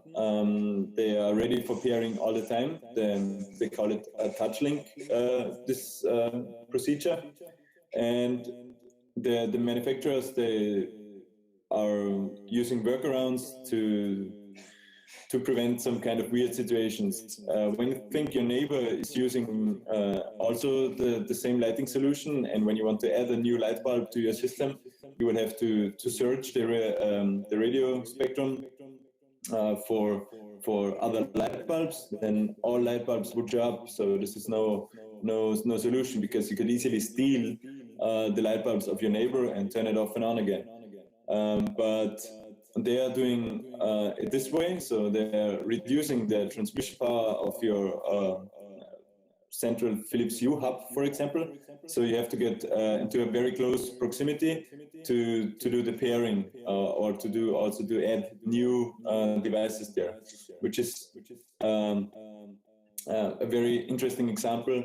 When you do the security wrong, it also affects usability then. So it was very funny for me, because you have the light bulbs and you need the hub on power and also on Ethernet. So you're running around and searching your light bulbs, and that's very interesting activity. So now I want then to go to the demonstration part of the stuff. I developed a tool for easy Zigbee security testing. I tried to target developers and security testers, just to enable them to check their either the security implementations of their Zigbee systems. So the tool is based on Zigbee Radio and Kilobee and Miraculi, and is using software-defined radio, in our case the USB B210, and also a Raspberry with the it's an extension board for the Raspberry Pi. Why I use two boards at the moment, I will talk about it later on. I'm sure you could do all of that using just the USB. What features at the moment do I have implemented? So I added support for encrypted communication because this was missing in Kilobee, but most of the current Zigbee implementations using encrypted communication. So there was a need for that.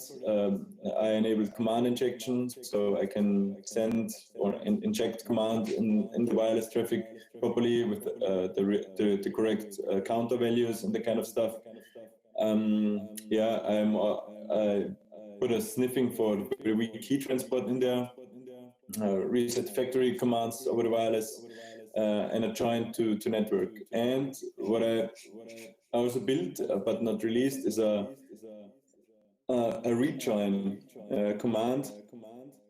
I will come to this later on because Zigbee provides also a rejoin feature which is insecure. So I can trigger the key exchange all the time. So this means I do not have to wait for some guys pairing devices to do the key transport. I can always trigger it on my own. So, but I don't want to get this feature online. I just use it for my own, as long as I don't know that there is a fix for this out there, or at least in the new Zigbee standard, they have mitigated this problem. So why do we have two boards at the moment? Zigbee is using direct and indirect data commands. So direct is used for battery, for power supplied devices like your smart home hub. So the receiver is always on, and you can always receive commands. So it's not sleeping. You just receive commands, acknowledge it. That's it. That's a direct one. That's easy. I'm doing this using the USB. But for the indirect one, it's more tricky because battery powered devices sleep. They are sleeping most of the time and just waking up every 5 seconds and ask the Zigbee coordinator using a data request, is there data available for me? Yes or no? And they require that the acknowledge is sent in less than 0.8 milliseconds. And this is a problem for me because my tool is too slow for that, because I've developed it in Python, and it seems that I'm not the best programmer, so my implementation is now 10 times too slow. This means it takes me 5 to 8 milliseconds to send the acknowledge, and this way I can't do command injections because the real Zigbee coordinator has acknowledged it already and the device is back to sleep. So I have to be faster than the real coordinator. This is why I use the Raspberry, the Raspberry for doing indirect command injections, because the Raspberry doing it, we built our own firmware for that. So we are just queuing our command in there, and it is doing the acknowledging much faster. And in this way, I'm able to inject it. But I'm sure that you can build also a block in the radio for that, which is enabling you to do it just the same as we do on firmware level on the Raspberry. But a colleague of mine implemented the firmware, and he loved to do it because in the past he was a microcontroller programmer, and he liked to do some kind of his old work again. So we did it this way. It was easier for us. So command injection or network key sniffing. So we know already that the fallback key exchange is insecure, and most vendors only implement the fallback solution. So it's the same security level as the plain text key exchange. So now I want to show you a quick video, and I hope it works. The frame rate is good, so you can so you see now a video and not a slideshow. I just want to explain the setup. So on the right side you see a door lock. It's the EL lock. We built a small frame. For demonstrations. In the middle you see my laptop, my MacBook, and there is the SmartThings iOS application on there. I will use it to pair the door lock to the SmartThings hub, which is also it's the white device between the door lock and the laptop. On the left, this is our lab notebook, which is running the Zigbee tool now. And you see also the Raspberry and the USB in the middle.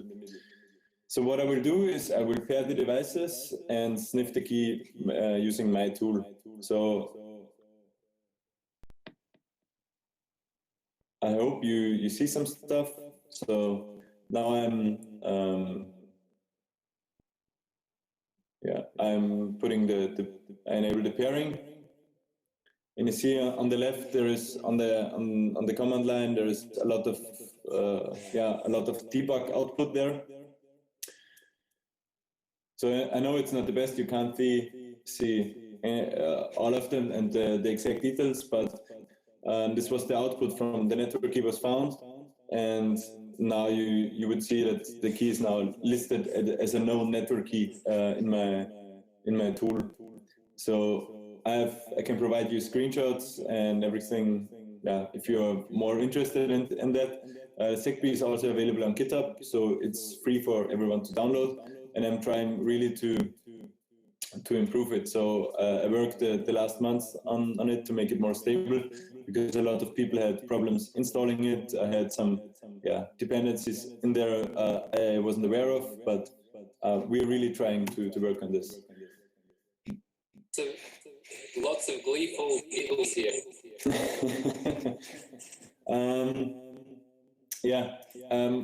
I talked to some vendors about this stuff, and everybody told me that's no issue, because the time frame is very limited, and you basically had to wait outside the home that everybody or that someone would be pairing the devices.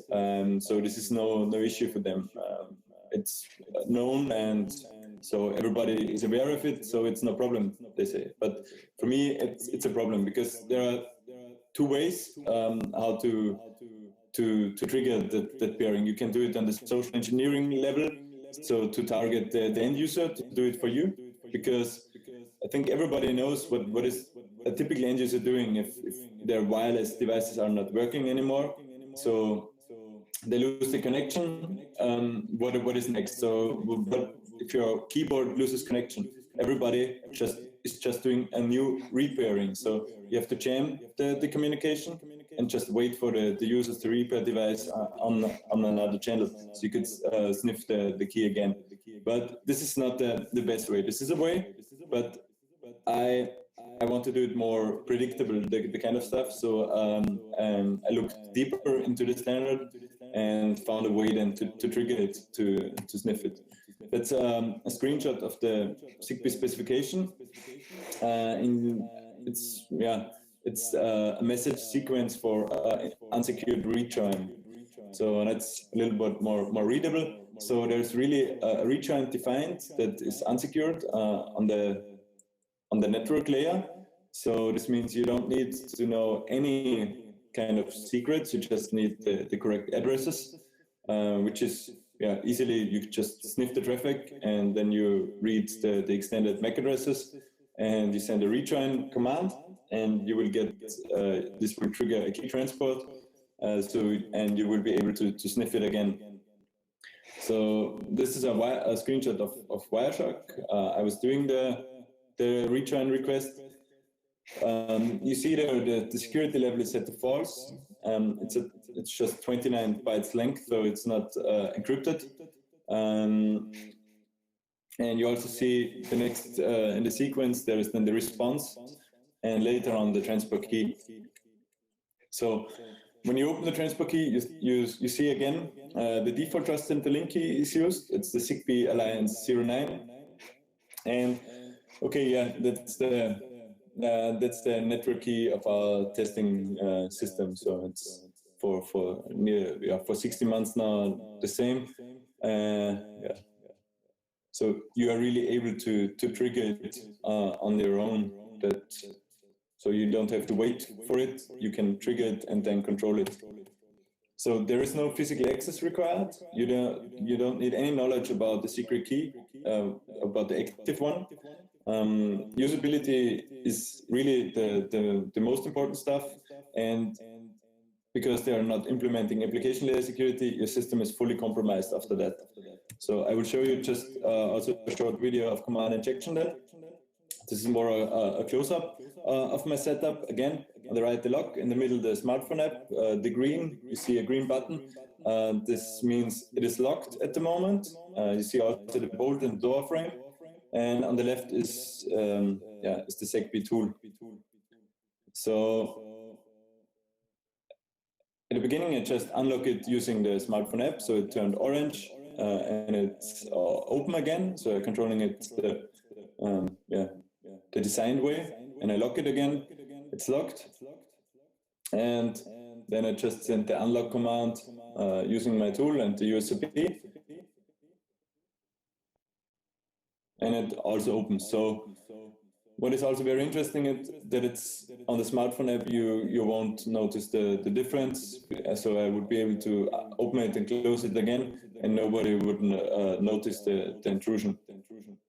So let's come to an end and summarize it up. So I really like the right picture to illustrate my journey, what I made to digging into security, Zigbee security.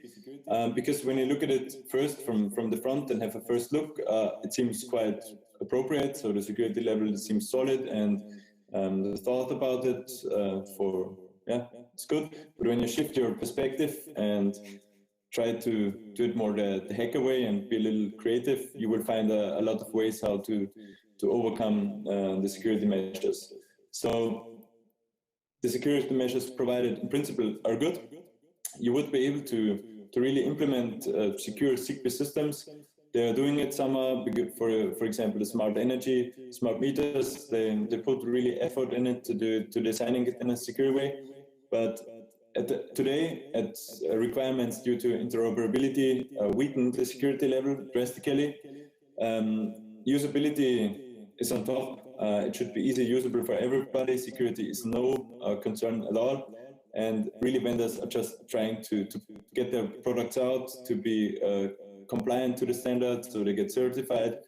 And that's it. It's a battle for market share and not for security. So the customer wants new features, and security is, obviously the customer can't really see if the product is secure or not. This is why, for example, I am doing such kind of research, but also the vendors, it's not much pressure on them from a security side. So it's not on the top priority list. I also want to give you something on the way. So the proper implementation of security measures is really crucial. Compliance is not security, so you have to think it through to the end. You should learn from history and don't make the same mistakes again. Don't rely on security by obscurity. And there is a world beside TCP/IP, but so radio is very interesting, and radio, there are own standards, and there is a lot of communication at the moment out there, and it will increase. And last video is the year-log is about for $300, but not every attack is very sophisticated.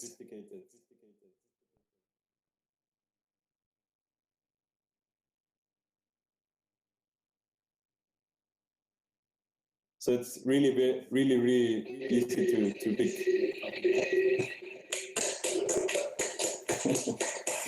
Thank you. Yeah, that's I want to thank you for the chance to do the talk, and now it's if you have some questions or. Thanks, Tobias. I'm just going to change you on the screen, and let's give you a big round of applause again. Thank you.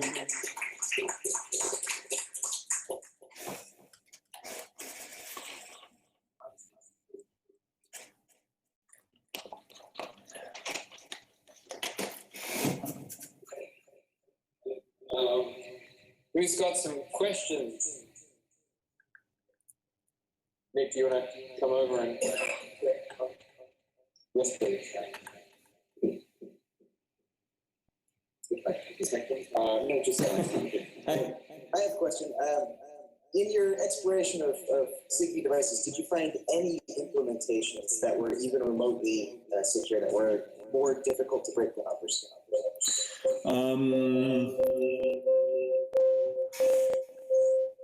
Okay, yeah.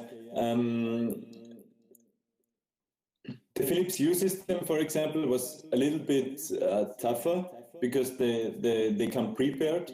So the light bulbs and the hub they come prepared, so they are not doing the initial key transport on their own using the fallback key exchange, because they already exchanged the keys. So this was for me at the beginning a little bit. I didn't understand it why they are doing it, but they get prepared. They have pre-installed keys at factory. So this was a little bit more difficult. But now, as I have the implementation of the insecure rejoin request, so I also get this out of there, and I can do it easily.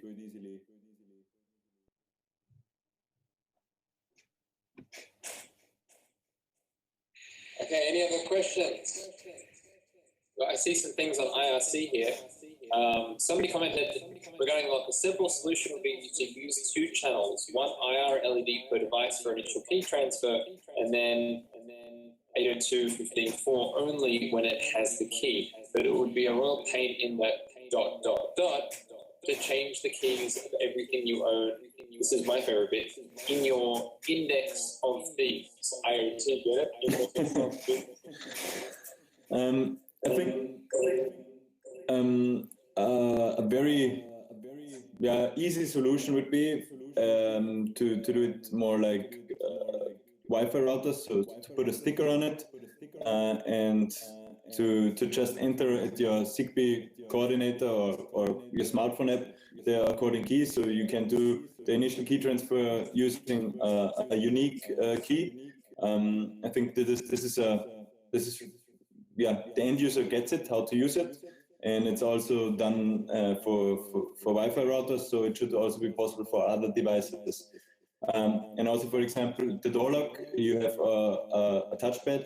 You can even type your defined key in if you want. So door locks offer you a lot more options there. And they also should, and it's recommended and the standard, apply link keys for exactly to counter this to this risk that the network key gets compromised, and not everybody can send the open commands and the close commands. So they are making it's a mixture of a couple of mistakes they make. Even if I get my hands on the key, it should not be possible for me to send valid commands to the door lock. But they are just doing the minimum, and the others are also just doing the minimum to be compliant. So you have a very low security level. We've got another one here. Would these systems be essentially locked out if you generated noise or some other signal on the appropriate frequency, basically a denial of service? And then while I've unmuted the mic, somebody else says, nice talk. Thank you. Jamming is very easily possible for the kind of stuff. So I don't know if my presentation is still on there, but I have also a video about how jamming works. It's very interesting because I have also a motion sensor at home, and I tried to test the scenario if somebody wants to break into my house and just jams the motion sensor, what happens. It was. You can show us if you like. Yeah.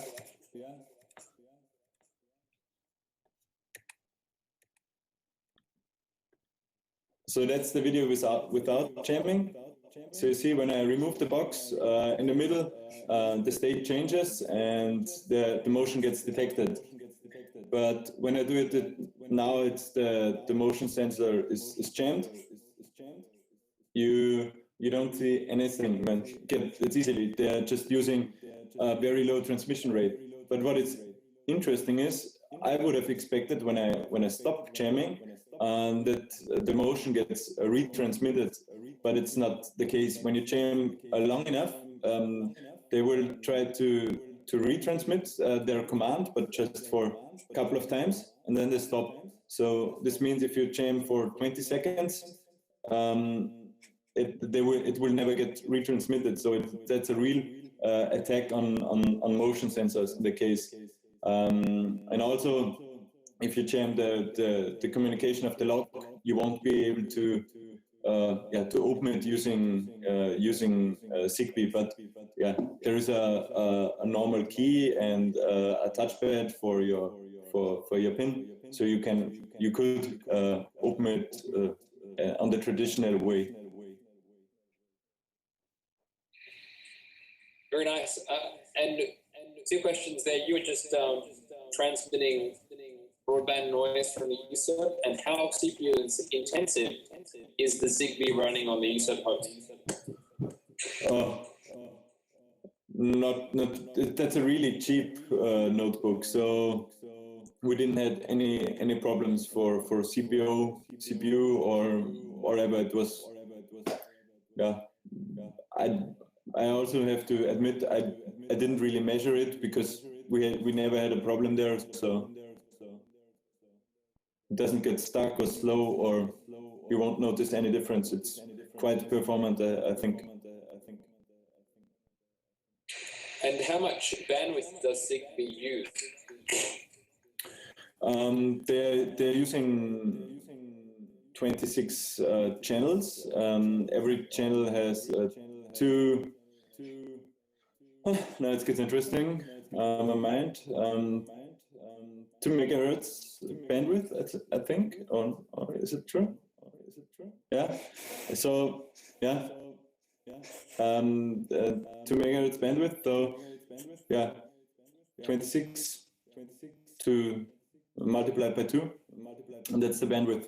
So in theory, I think you would be able to sniff the complete bandwidth, but I'm always just at the moment trying to sniff one channel because they are not doing channel hopping or whatever. And Zigbee is also recommending 3 preferred channels because they don't interfere with Wi-Fi. So you have it either on channel 11, 15, or 20 every Zigbee network. This is also an interesting approach for kind of man-in-the-middle attacks, because every Zigbee net device will scan for new networks. They start scanning at channel 11, but when you have my system, for example, is set up at channel 20, and so when it starts scanning for or the device scans for a new network, it will start at 11, and when I set a rogue network at channel 11, the device joins to my network, and I can also then do a normal man-in-the-middle attack very easily, because I can't determine or I can't tell the device on what channel it should look. And there's also no monitoring from the other router if they have a concurrent network on another channel. So there are a lot of possibilities there.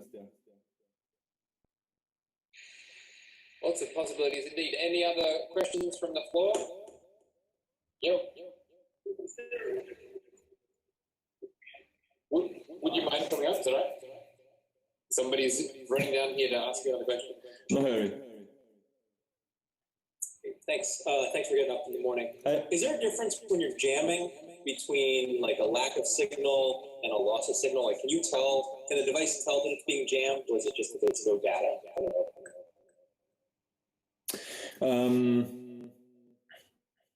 It should be possible that the devices will notice it, but I don't think that there is any protection mechanism applied in this way.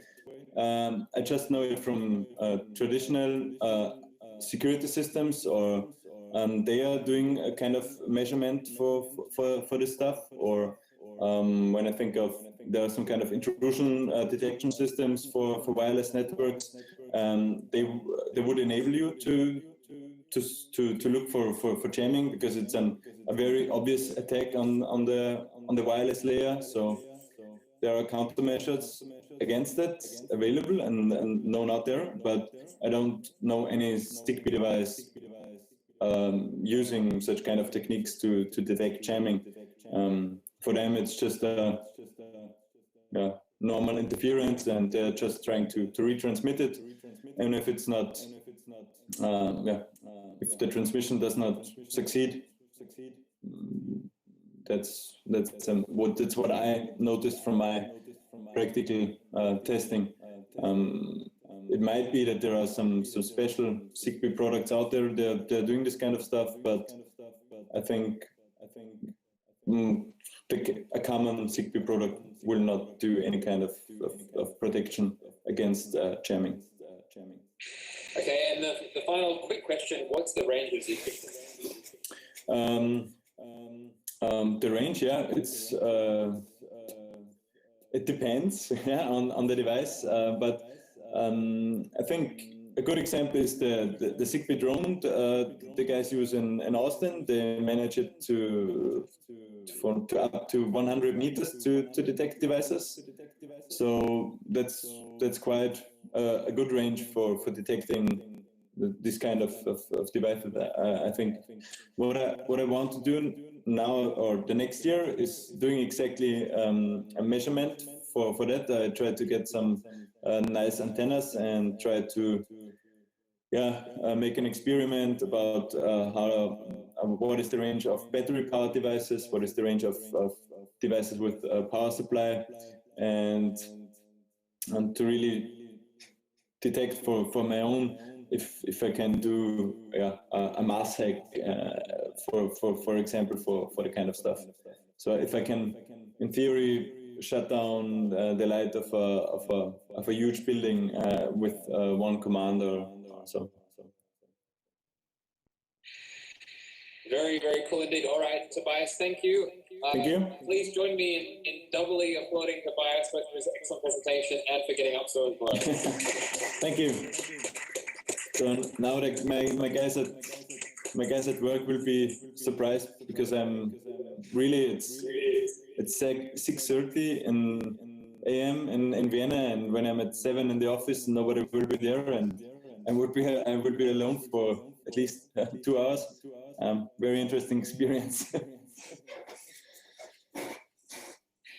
All right, well, thank you. I hope the rest of your day goes well, and we really appreciate your time. Thanks again. Thank you. We will wish you a good night from here and good morning to you as well. Yeah. Good night. Bye.